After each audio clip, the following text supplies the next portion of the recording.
the midst of a huge transformation where our peers, communities, and workplaces are all really melding into one. Welcome to Reimagining Company Culture. My name is Christina Giordano, she, her, and hers, and I'm the Senior Partnerships Manager here at AllVoices. Today, I am super excited to welcome our next guest onto the interview series, Joy Pastor. She is the Vice President of Operations and Diversity at TalentBurst, an Inc. 5000 company. Joy, thank you so much for being here. If you want to share a little bit about yourself for our listeners, including your pronouns, and when you were younger, do you remember how exactly you answered the question of what do you want to be when you grow up? Thank you, Christina. Super happy to be here today. My name is Joy Pastor, as you mentioned. I work for TalentBurst. I'm the VP of Operations and Diversity. My pronouns are she, her, hers. Your question was, what did I think that I wanted to be when I was growing up? The common answers are, doctor, lawyer. I admit that those were probably my first two things that I thought about because, when you're growing up, you want to make a lot of money or whatever, that might be a driver for some. At some point, I did want to, go into the fashion industry. So it just kind of went in several different directions. I actually went to fashion school in San Francisco. Ultimately, and over time, I think I just wanted to be in a position that was influential or can make a difference. I'm in the staffing industry right now. And so I don't know that anyone that is of my age really knew, when they were young, that this type of role existed, because I don't think that, the staffing industry was very big, when I was growing up. And so just as I talked to a number of people in my industry, it's kind of a common thing that, just certain things within our lives just sort of led us into this industry. And I've been doing it since 2007, and I'm loving it ever since. I love that. And fast forward to today, how has your personal journey really led you to be in operations and diversity, equity, and inclusion, specifically at a company like TalentBurst? So I started actually in the technology space. So I worked for a number of different technology companies, more from an operations perspective. And so how I was approached within the staffing industry was a friend of mine who was in the industry and said, I think you're very operational oriented, and I think that you would do well in this space because we really need people that, are able to look at things like you do from a bird's eye point of view and really just kind of pinpoint, areas of optimization. I joined the industry as a partnership director, with a company in the staffing industry on the MSP side. And so my responsibility was to basically take a look under the hood and see what needed to be tweaked in order for it to run, for the program to run better. Over time, I managed several other programs within the MSP space in my industry, and then eventually transitioned over to the staffing side. A lot of my journey and how I got to where I am today has a lot to do with how I grew up. Had some personal struggles growing up with immigrant parents. I'm the first generation born on both my mother and father's side. So I commonly tell people that I'm made in America, or, that was kind of, a joke, but it was also true. For those of you that don't know, I come from Filipino heritage. And so it's very much a culture in which, working hard is very important, doing well in school and, keeping a little bit of, that keeping your head down, don't make waves, just be a hard worker.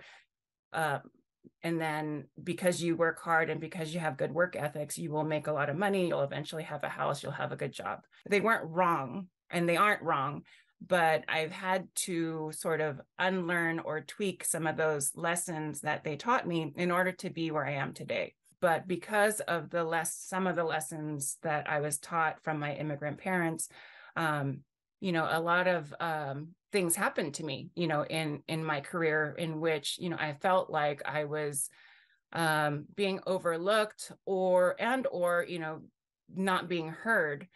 It's a lot of just sort of taking those lessons learned and tweaking them to make them my own.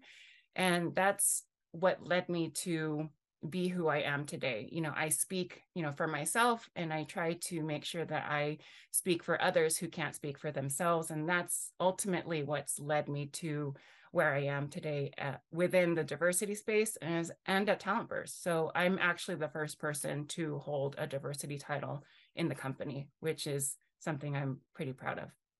I think that is incredible. And also, I really appreciate you sharing your journey and foundation and just personal story to this work. I think everybody's why is a little bit different, and really holding space for that. And I think, the workplace is a place where folks have the opportunity to connect via their personal story, what they would like to share, and then ultimately forms the company culture. If you feel empowered to do your best work and feel like you can contribute ideas with your team, with all of the changes happening in the workplace, folks are searching for a positive company culture, a place to work out more than ever before.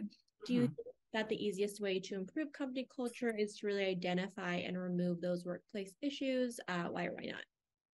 So workplace issues, I think honestly that that's a broad term. And so I think what companies should do is really instill a positive culture and enable those, all of our employees to be their whole selves at work, right? And so it's making sure that everyone, feels comfortable, as comfortable as possible, and making sure that they know that they have somewhere to go. If they have, something, if they witness something that, they're not comfortable with, or if they have an idea of something that they want to implement, we communicate with our employees. And mind you, we at TalentBurst, we have two employee populations. So we have our internal staff population, as well as the consultants that we deploy at our clients. And so there's, consistent, communication, to both populations, and to really try to instill an organization that is inclusive, that listens. If someone brings a claim to us, we do take it seriously. We want to make sure that, if something is brought to our attention, that we are addressing it, so that, like, for example, the experience that I was talking about earlier, with something that happened to me, that doesn't happen again, because I really take things like that personally. Ultimately, just really trying to make sure that everyone is as happy as they can be. I hope that answers your question. Yeah, no, it does. And I think understanding the different elements of understanding the situation, understanding where you can help, really following up with the individual too, in that holistic way is critical to remember. I think sometimes when we think about diversity, equity, and inclusion as well, it's set up differently at different organizations. One way is that it is part of the talent or human resources department. Why is it important from your perspective that this remains as a separate function and business unit? Well, I was actually at a summit recently, a diversity related summit, and this was actually something that came up. And we were talking about how, those of us that are in this diversity space, get things forwarded to us all the time, that has nothing to do with diversity. It's an HR related matter or a legal matter for that for that matter. Diversity should be separate, because it is, there's definitely HR issues. There's definitely legal issues, right? That those departments need to handle, for various reasons. What my role is again, just making sure that, we are looking at, are we attracting diverse, talent? Are we retaining that diverse talent, right? So it's the diversity inclusion piece, right? And so if I were to focus, or if I were part of HR, which I do partner with HR and I do partner with our legal team, then it would be, it would be a different, I think it would be looked at differently. But I think that companies that partner with HR, legal, marketing, and their sales departments, are going to be the most successful with their diversity initiatives. Absolutely. I think that is something that I, agree with as well, in terms of also being a strategic part of the business, really understanding kind of where you can guide and support all departments. As well, you mentioned that collaboration element, and it's not just Joy's responsibility to ensure that an entire organization, everybody feels like they are included and belong at a company. I'm going to talk about that ownership mentality around equity, especially with leaders. Can you share an example of how you partner with other departments and leaders towards a specific goal? And so, yeah, actually, I kind of mentioned that in the last question with regards to partnering with HR, legal, marketing is definitely, an area that I am partnering with a lot. And so just trying to make sure that we are in all of our messaging, that it is consistent, that it's reviewed, to make sure that we have inclusive language, that we are not, saying words, that might trigger trauma and things like that. So marketing is definitely an area in which I partner with a lot, and sales as well, right? Because the service offerings that we are selling, I also want to make sure that we are including, the diversity, piece. We are a certified diverse, organization through many different avenues.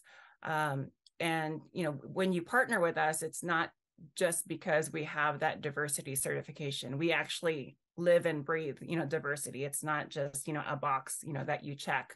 And so that's important to me, to partner with all four of those departments, again, HR, legal, marketing, and sales. But most importantly, I think that the message needs to come from leadership. And so I report directly into the CEO of TalentBurst. And so, we're very, very close, as well as our CFO and CIO.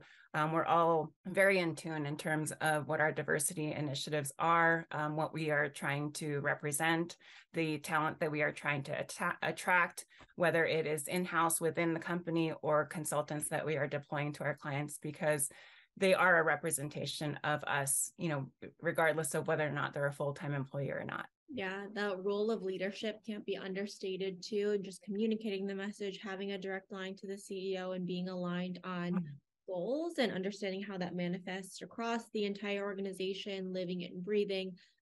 This, as you're talking about too. And over the past few years, the workplace has changed and continues to change, and we have learned a lot. Continuing to audit the employee experience is really critical. When you know better, you continue to do better for everyone, especially as the company continues to grow and shift as well. Can you tell me about how you've redesigned a system to be more equitable over the past year or two as well, whether it's a process, policy, or initiative or program? TalentBurst has, two, employee bases, right? So we have our internal employees, we have our consultants are deployed. And so we approach these, the communications that we have similar and different, if that makes sense, right? So we want to make sure that the consistency in inclusion and is there, but as far as, how we're communicating to our consultants is going to be catered to the specific client that they might be, associated or deployed at. We want to make sure that the messaging that we're sending to them is, okay, with the client, as, and as far as communication with internally, within TalentBurst, that's a collective effort, again, with the multiple departments that I mentioned earlier. And again, just to make sure that everyone is feeling, included, has the opportunity to participate if they want, or opt out if they are not comfortable participating, letting them know of certain things, certain events that is happening, certain holidays, and why, that's a holiday, because, there's a lot of people that, in the company that are not, born in America and or may not know everything about American history. And so we try to include a lot of, meaning or history, when we're talking about specific holidays as to why it's a holiday or whatnot. And then, we try to have, different events and things, internally within the company to really just promote an opportunity for us to get together, because many of us work remotely. And especially with the pandemic, many offices are now, remote, right? And so it's really good when companies that are completely remote are able to feel like, you still have, that team atmosphere, that, that sort of huddle, right? Because when you're just working alone in your office, right? Like, you can kind of feel like in a silo in some ways, and that you're alone. And I know at TalentBurst, we really try to, minimize that as much as possible with team meetings, team huddles, just group events and things, especially if there's an opportunity for us to get together. So, in our culture, we just really want to make sure that our employees are happy. Of course, that's why we're all working, for TalentBurst, because we all want to do well. And I honestly feel like the majority of the people that work for our company really, really love it. I mean, I don't know if you check our LinkedIn page at all, but a lot of us, or I love my job, or I love what you do what you love. Those are a lot of the hashtags that we use. And it's just indicative of, sort of the culture, that we have at TalentBurst. And I'm really proud of that. And I'm really proud to be working, at the company. Yeah, I mean, when you feel like you're in an environment where folks are really passionate about the work and they enjoy what they do, they feel connected, those meaningful relationships with employees and team members, your manager, and there's alignment across the board in terms of leadership, that is authentic experience for folks too. You mentioned a lot of different ways that folks can really, be part of the culture, give and receive feedback.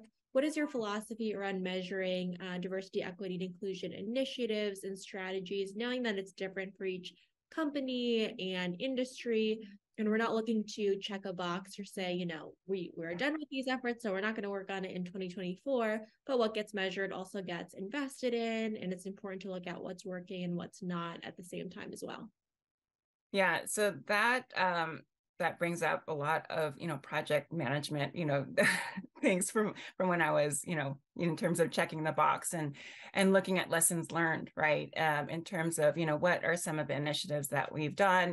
Did it work? Did you receive, positive result out of it? What constitute a positive result, right? So everything like you just said, is going to be different for every company. And, our company is 20 years old. We just celebrated our 20th anniversary last year, which is super exciting. And that's actually one of the reasons why, I joined the company, is because there was, and I joined the company in 2019. And at the time, there were many leaders, that had been with the company for well over 10, 12 years. And I found, at least in our industry, that can be fairly rare. Because in our industry, people tend to move around.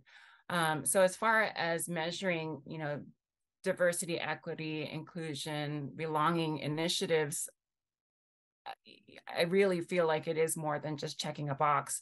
It's evolving, right? And, some people check metrics. Honestly, just really goes beyond that. Like if a company is so focused on bringing in only minorities, then what ends up happening is somebody that is not of minority descent becomes the minority in a team, right? And so I think it's important for us to not focus so much on the number or the metric, but really look at the overall, the whole picture, right? And so it's a lot of, what I was talking about earlier, and looking at things from a bird's eye point of view, from an operations perspective, right? And just really look down, at, what do we have? What do we need? Is this working? That kind of thing. And what's most important is impact and also attracting. When you're attracting talent, it's important that you have the initiatives to retain that talent, because you've spent all of this time bringing all of that talent in. And if they don't feel like that they belong, then they're going to leave. It's one thing to attract the talent. It's another thing to retain the talent. And that has a lot to do with your belonging initiatives. I meet with our leadership. I meet with our, the C-suite, as well as all of our account directors and other VPs, just to kind of get their idea. What are they hearing, from the clients that they're supporting? I also sit on several diversity councils and diversity groups. And so I'm constantly trying to educate myself on, what's happening, not just in my industry, but the industries that we're supporting. And so a combination of the things that I'm hearing, the things that I'm hearing that is working well, the things that I'm hearing that is not working well, are things that we instill or initiate here at TalentBurst, and also recommend, to our clients as a, because we are in a consultative role, right? That we are the industry experts. We should be able to make recommendations based off of our conversations. Obviously not giving away any proprietary information, of course, but, really just trying to be that partner, that diversity partner for our clients, as well as for my teammates. Absolutely. Sharing what's working and also really helping folks along that journey as well. I'm sure you have many of these, but what comes to mind in terms of a proudest moment at TalentBurst and why since 2019? Oh my gosh. Okay. So I feel like a lot has happened, since 2019. The company's evolved, in so many different ways.